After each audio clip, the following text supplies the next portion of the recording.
Halo sobat dimanapun kalian berada, bertemu lagi dengan Mimin di channel Kakak Pertama. Ini adalah video alur cerita komik, tentang seorang pemuda yang bernama Chen Fan, yang terlahir kembali untuk menjadi seorang kultivator abadi.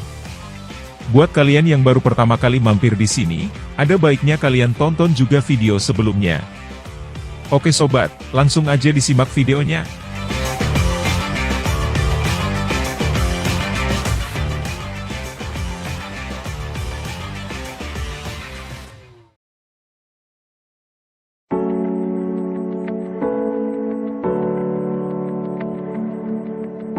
Tuan Bai Wuji sangat terkejut melihat Chen Fan mampu mengeluarkan api dari tangannya, tanpa menggunakan mantra sihir apapun.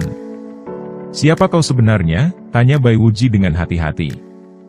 Yu Wenjing dan nenek ular hijau yang masih terkapar di tanah pun, juga terkejut dan bertanya-tanya melihat kemampuan Chen Fan. Tuan Bai Wuji diam-diam memindai Chen Fan. Namun dia tidak mendapati akan sesuatu hal yang luar biasa pada diri Chen Fan, selain hanya seperti anak sekolahan biasa saja. Entah dia hanya orang biasa yang kebetulan tahu teknik sihir, atau dia adalah seorang Grandmaster tersembunyi. Demikian pikir Bai Wuji dalam benaknya. Chen Fan yang mengetahui bahwa Bai Wuji sedang memindai dirinya, hanya tersenyum ringan dan tak berusaha untuk menjelaskan siapa sebenarnya dirinya. "Siapa aku?" Chen Fan memiringkan kepalanya ke satu sisi dan memberi Yu Wenjing pandangan sekilas. "Aku sudah memberitahumu. Namaku Chen Fan, dan aku teman sekelas Yu Wenjing." "Oh iya," Chen Fan mengacungkan jarinya, seolah-olah teringat akan sesuatu hal. "Saya juga punya nama panggilan. Orang-orang memanggilku Master Chen," kata Chen Fan mengumumkan dengan senyum menyeringai. Tuan Bai Wuji yang mendengar hal itu sedikit tertegun. Gelar tuan yang disematkan pada dirinya, diperolehnya dengan kerja keras, sehingga orang lain bisa mengakuinya. Namun, pemuda di depannya ini mengatakan, bahwa orang lain memanggilnya dengan sebutan Master. Apakah itu benar? Salah seorang dari pasukan pembunuh itu, tiba-tiba seperti teringat akan seseorang. "Tunggu. Master Chen? Kau Master Chen dari wilayah Jiangbei?" tanyanya kepada Chen Fan. "Master Chen dari Jiangbei? Siapa itu?" Tuan Bai Wuji menoleh ke belakang dan bertanya. "Saya pikir itulah dia. Dia masih muda, dan nama belakangnya juga Chen. Besar kemungkinan pemuda ini adalah Master Chen," sahut pria pembunuh itu kepada Tuan Bai Wuji. "Jika pemuda ini adalah Master Chen, maka saya pikir, kita harus melupakan masalah hari ini Tuan." Mendengar itu, Bai Wuji mengerutkan alisnya. Dia tidak terbiasa dengan nama itu. Sebagai seorang ahli di bidang mantra sihir, dan juga memiliki jaringan yang cukup luas, dia belum pernah mendengar tentang Master Chen dari wilayah Jiangbei. "Kenapa kau menjadi takut mendengar namanya? Apa Master Chen itu kuat?" tanya Tuan Bai Wuji dengan nada sinis. Pria pembunuh itu tidak bisa menyembunyikan rasa takut dan cemas di wajahnya. Dengan gugup ia berkata, "Dia bukan hanya kuat. Dia juga adalah pemimpin di dunia bawah tanah di Jiangbei saat ini." "Oh ya? Pemimpin Jiangbei saat ini?" kata Tuan Bai Wuji dengan nada meremehkan. Tuan Bai Wuji masih sedikit ragu dengan informasi yang disampaikan pria pembunuh itu. Dalam pandangannya, anak muda di hadapannya itu baru berusia 16 atau 17 tahun. Jika dia seorang bisa memimpin satu provinsi Jiangbei yang begitu luas, sungguh dia anak muda yang luar biasa. Yu Wenjing yang sedari tadi mendengar percakapan tersebut, bertanya kepada Chen Fan, karena ia tidak mengerti arti dari pembicaraan mereka. Baik itu perihal Master Chen ataupun tentang pemimpin Jiangbei, itu semua tidak masuk dalam pemikirannya. Chen Fan hanya memandang Yu Wenjing sepintas. Ia lalu menjawab sambil tersenyum. "Sederhananya, itu berarti wilayah Jiangbei adalah milikku." Chen Fan kemudian memandang Tuan Bai Wuji dan kelompoknya. "Karena kau sudah tahu siapa aku, kenapa kau tidak minta maaf kepadaku?" Chen Fan berkata. "Dasar brengsek! Kau sungguh sombong." Bai Wuji kesal dengan permintaan Chen Fan. "Bahkan jika kau adalah pemimpin wilayah Jiangbei, aku tidak takut padamu." Lihat bagaimana aku akan membakarmu sekarang. Tuan Bai Wuji kembali mengerahkan teknik sihir apinya. Ia merapalkan mantra sihirnya. Suasana pun segera berubah. Hawa di sekeliling tempat itu terasa hangat dan terus berubah perlahan menjadi semakin panas. Saat ini, dari kedua telapak tangan Bai Wuji berkobar nyala api yang menyengat. Senyuman sombong pun menghiasi wajahnya. Dengan tekniknya tersebut, keluarga Bai telah berhasil menginjakkan kekuasaannya di barat daya. Entah sudah berapa banyak master yang dibakar sampai mati dengan kemampuannya tersebut. Pria pembunuh yang bersamanya, masih mencoba mengingatkan Tuan Bai Wuji, bahwa Master Chen bukanlah master biasa. Perkataannya itu membuat Tuan Bai Wuji urung melancarkan jurusnya kepada Chen Fan.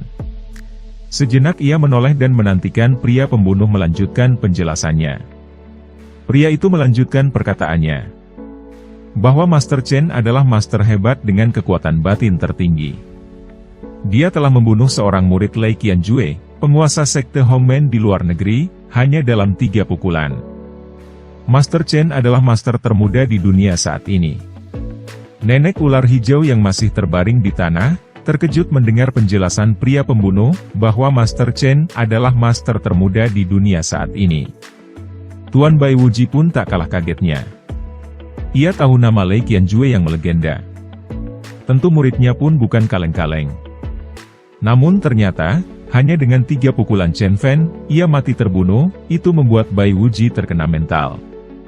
Tuan Bai Wuji memandang kesal kepada pria pembunuh tersebut, karena tidak secepatnya menceritakan hal itu kepadanya.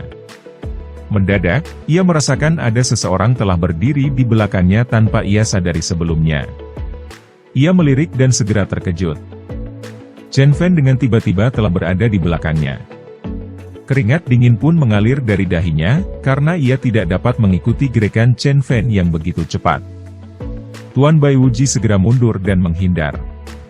Walau rasa malu dan gentar telah menggoncang hatinya mendengar berita tersebut, namun kesombongannya, membuat ia menolak untuk percaya begitu saja tanpa membuktikannya. Teknik sihir api yang sebelumnya sempat dikerahkan, kembali ia lanjutkan. Bahkan saat ini, ia mengerahkan seluruh kekuatannya untuk menyerang Chen Fan. Dengan api berkobar di tangannya, kepercayaan Bai Wuji melonjak di dalam dirinya. Dia merasa bahwa dia cukup kuat untuk membunuh bahkan tuan muda penyihir, apalagi anak laki-laki di depannya itu. Tuan Bai Wuji lalu memberikan aba-aba kepada pria pembunuh, untuk ikut maju menyerang Chen Fan. Nenek ular hijau yang melihat demonstrasi teknik sihir api yang dilakukan Tuan Bai Wuji, memuji kemampuannya untuk mengendalikan api. Teknik sihir api dari keluarga Bai, telah membuatnya menjadi kagum. Wajah pria pembunuh menjadi serba salah. Dia memang ketakutan mendengar dominasi nama Master Chen. Namun di sisi lain, dia juga telah menerima pembayaran dari Tuan Bai Wuji. Segera ia pun mengerahkan kekuatan internal memenuhi seluruh tubuhnya. Kekuatannya melonjak, otot-otot di tubuhnya membesar dan cahaya api memancar keluar dari tubuhnya. Pria pembunuh lalu menerjang dan melemparkan pukulannya ke arah Chen Fan. Dan dari sampingnya, terlihat kobaran api berbentuk naga dari pukulan Bai Wuji, juga bergerak cepat menyerang Chen Fan. Yu Wenjing menjerit dan berseru kepada Chen Fan untuk berhati-hati. Itu adalah pertama kalinya dia melihat mantra sihir secara nyata, dilemparkan di depannya, dan dia ketakutan. Ia khawatir Chen Fan tidak mampu untuk menghadapi serangan yang dilancarkan kepadanya. Zhang Ben yang berada di samping bahkan merasa yakin penuh, bahwa Chen Fan akan hancur bagaikan daging panggang di bawah serangan gabungan kedua orang tersebut. Sama sekali tak tampak rasa takut ataupun gugup pada wajah Chen Fan. Ekspresinya terlihat biasa saja. Hanya matanya saja yang terlihat menatap tajam ke arah datangnya serangan. Perlahan Chen Fan membuat gerakan melingkar dengan tangannya. Seolah-olah dia sedang membentuk sebuah bola yang tidak kelihatan. Gerakan itu membuat Tuan Bai Wuji mencemooh Chen Fan. Dia berpikir, Chen Fan sedang berpura-pura melancarkan jurus serangan, dengan berlagak melakukan gerakan-gerakan seperti Tai Chi. Namun, situasi mendadak berubah. Pemandangan di hadapannya, membuat mata Tuan Bai Wuji melotot dan terkejut bukan kepalang. Serangan bola api yang terbentuk dari penggabungan dua kekuatan tersebut, tampak akan jatuh dan menimpa Chen Fan. Akan tetapi yang terlihat, bola api panas tersebut seolah tertahan di udara, oleh sebuah kekuatan yang tak terlihat. Chen Fan bagaikan di dalam sebuah kubah yang membungkus dan melindungi dirinya. Membentuk sebuah perisai, berbentuk kubah yang transparan. Tuan Bai Wuji berpikir bagaimana mungkin dia kehilangan kendali atas serangannya sendiri. Benaknya dipenuhi dengan pertanyaan akan apa yang diperbuat Chen Fan. Apakah itu seni bela diri atau teknik sihir? Dia tidak percaya ada seni bela diri yang begitu luar biasa, seperti yang dilakukan oleh Chen Fan itu. Chen Fan lalu membuat gerakan melingkar, dan bola api panas yang datang menerjang dirinya, seolah terhisap masuk dalam lingkaran gerakan tangannya. Setelah itu, Chen Fan lalu membuat gerakan mendorong, dan bola api panas tersebut mendadak berputar dan menerjang balik, ke arah Tuan Bai Wuji dan pria pembunuh.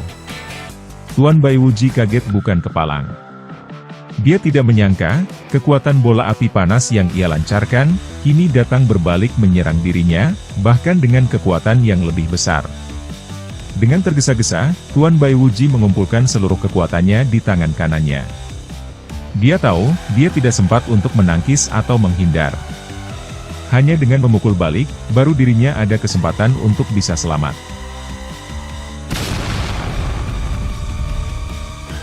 Ledakan kekuatan itu menyebabkan tempat itu dipenuhi dengan asap dan debu yang berterbangan. Tampak sesosok tubuh, terlempar keluar dari kepulan asap yang membumbung. Sosok tubuh yang terlempar itu jatuh terhempas dan membentuk lubang besar di aspal jalanan yang tebal. Dia adalah Tuan Bai Wuji. Sementara, pria pembunuh, yang memang kemampuannya belum setara dengan Tuan Bai Wuji, tubuhnya sudah hancur lebur tak berbekas, tak tahan dengan tekanan dari ledakan kekuatan yang terjadi. Apa kau percaya padaku sekarang? Chen Fan berdiri 3 meter dari Bai Wuji. Dia melirik lawannya dengan tatapan yang memandang rendah. Kenapa Chen Fan bisa menjadi begitu kuat? Yu Wenjin merasa seolah-olah beban di benaknya akhirnya lepas. Dia menutupi mulutnya yang menganga sambil menatap pemuda itu dengan ragu. Dia tidak bisa percaya, bahwa dia adalah orang yang sama, yang telah berteman dengannya sejak mereka masih kecil. Zhang Ben dan nenek ular hijau sangat terkejut dengan kekuatan Chen Fan. Mereka tidak pernah menyangka, anak muda yang terlihat biasa saja, memiliki kemampuan yang luar biasa. Meskipun demikian, orang yang paling terkejut adalah Tuan Bai Wuji. Untungnya, dia berhasil bertahan dan hanya mengalami sedikit luka ringan.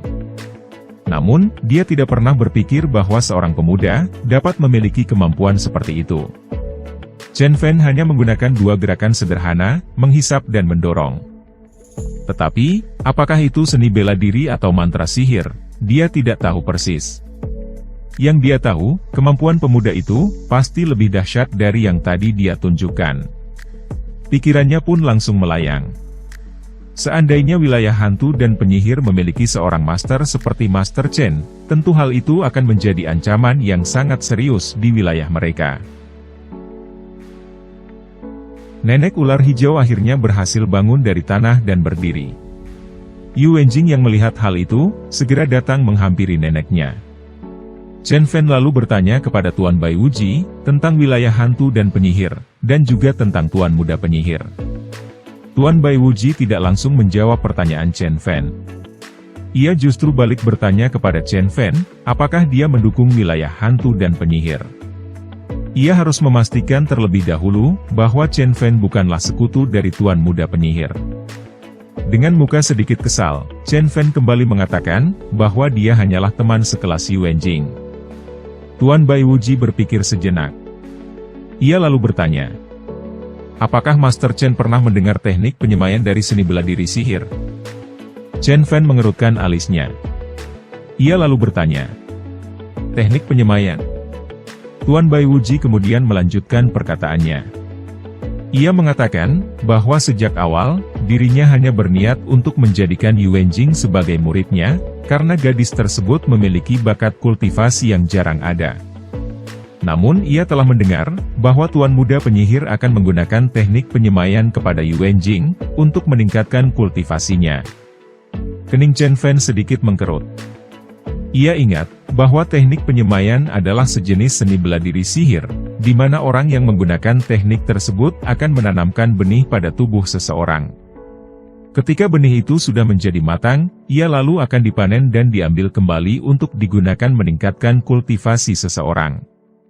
Berdasarkan pengetahuannya, Chen Fan menduga bahwa teknik sihir tersebut bukan hanya akan mencuri energi roh, tetapi juga akan merampas vitalitas seseorang.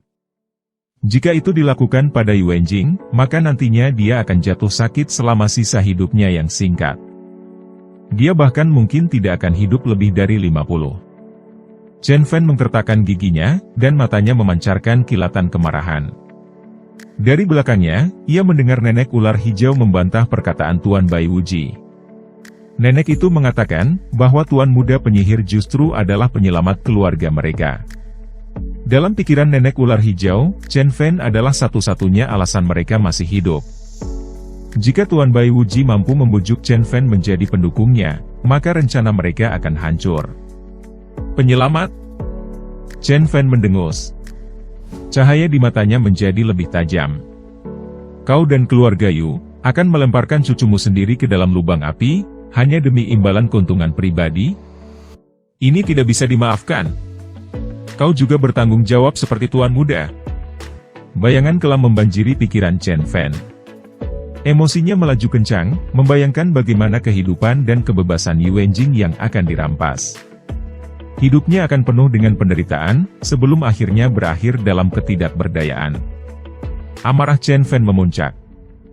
Matanya berkilat dan hawa pembunuhan memancar dengan kuat dari tubuhnya. Ia bertekad untuk membunuh bajingan Tuan Muda Penyihir, dan menghancurkan wilayah yang disebut dengan wilayah hantu dan penyihir. Ia ingin dunia mengetahui bahwa tidak ada siapapun yang boleh menyentuh ataupun mengganggu teman-temannya.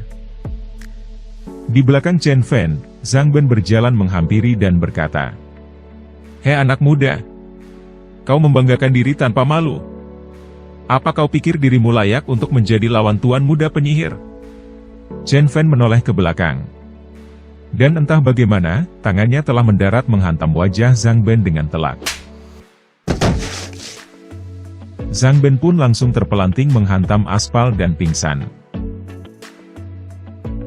Master Chen, sihir Tuan Muda Penyihir sangat tinggi, dan ia juga memiliki senjata sihir yang hebat. Sebaiknya, kita kumpulkan dulu master yang lainnya dan bersatu untuk menekannya. Bagi Tuan Bai Wuji, kesempatan untuk menang cuma ada sekali. Dia tidak ingin sedikit pun ada resiko terjadinya kegagalan. Tiba-tiba, terdengar dering telepon dari saku celananya. Ekspresi wajahnya langsung berubah terkejut, saat mendengar berita yang ia terima. "Ada berita apa?" tanya Chen Fan dengan tenang. Tuan Muda Penyihir telah menerobos pertahanan 5 keluarga. Sekarang ia sedang dalam perjalanan kemari, dan akan tiba dalam 2 jam lagi. Sahut Tuan Bai Wuji sedikit gugup. Di belakang Chen Fan, Zhang Ben pun tersadar dari pingsannya. Sambil mengelus wajahnya yang memar, ia mendengus dan berkata, bahwa Chen Fan pasti akan mati saat bertemu dengan Tuan Muda Penyihir. Ya, ini adalah waktu yang tepat. Aku justru sedang berpikir, akan menggunakan darahnya sebagai pengorbanan untuk meningkatkan kemampuanku. Suara Chen Fan terdengar dingin dan mengancam. Chen Fan telah memutuskan untuk menunggu kedatangan Tuan Muda Penyihir di rumah keluarga Yuan Jing. 2 jam kemudian, sebuah mobil sedan hitam memasuki halaman rumah keluarga Yuan Jing. Tampak 2 orang keluar dari mobil tersebut. Tuan Muda Penyihir, Zhang Ben telah mengirim pesan. Katanya mereka telah ditangkap oleh seorang pemuda bernama Master Chen. Kata pria berjanggut dengan hormat. Master Chen. Dia hanyalah serangga kecil. Berani sekali dia menantangku.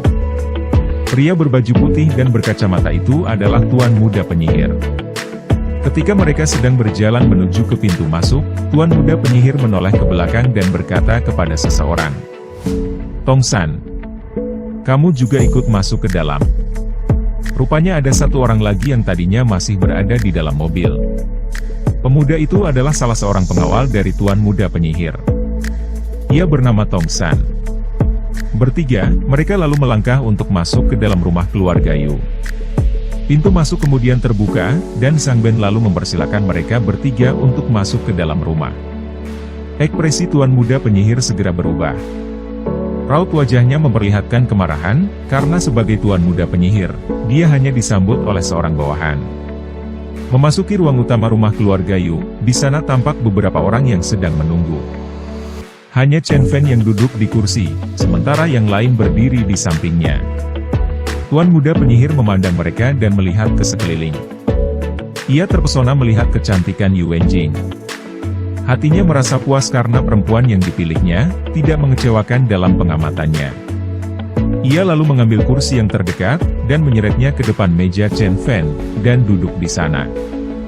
Wilayah hantu dan penyihir kami, tidak memiliki konflik kepentingan dengan Master Chen. Kita bisa berteman, selama Master Chen memberikan orang-orang yang saya inginkan. Tuan muda penyihir itu lalu mengambil secangkir teh yang ada di meja, dan meminumnya tanpa permisi. Sambil tersenyum ringan, ia lalu melanjutkan perkataannya. Aku pikir, orang besar seperti Master Chen, harusnya tahu mana pilihan yang tepat. Mendengar ucapan tuan muda penyihir, suasana pun langsung berubah. Yu Wenjing dan Tuan Bai Wuji segera merasakan atmosfer ketegangan menekan mereka.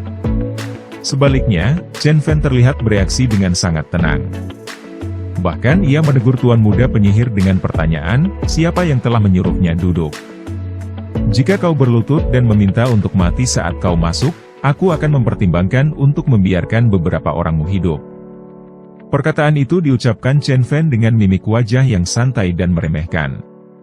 Alhasil, perkataan Chen Fan itu mengundang emosi jiwa bagi pria berjenggot di belakang tuan muda penyihir. Master Chen, jika aku tidak menghormatimu, mengapa aku duduk sejajar denganmu? Kau pikir siapa kau, dibandingkan dengan diriku? Tuan muda penyihir masih mencoba untuk menahan emosinya, karena ia ingin menghindari terjadinya keributan yang tidak diperlukan. Jangan memandang rendah wilayah hantu dan penyihir kami. Aku tidak tahu, sudah berapa banyak orang sepertimu yang telah aku bunuh. Hahaha. Chen Fan hanya tertawa ringan mendengar ancaman tuan muda penyihir. Kalau begitu, aku hanya harus membunuh semua orang yang menjadi anggota di wilayah hantu dan penyihir. Tuan muda penyihir tak dapat lagi mengendalikan emosinya. Ia lalu berseru kepada pemuda yang ada di belakangnya. Tong San. Dan, demikianlah akhir dari video alur cerita komik pada episode kali ini. Terima kasih buat kalian yang sudah menonton video ini sampai selesai. Sampai bertemu lagi ya, di video-video kakak pertama lainnya.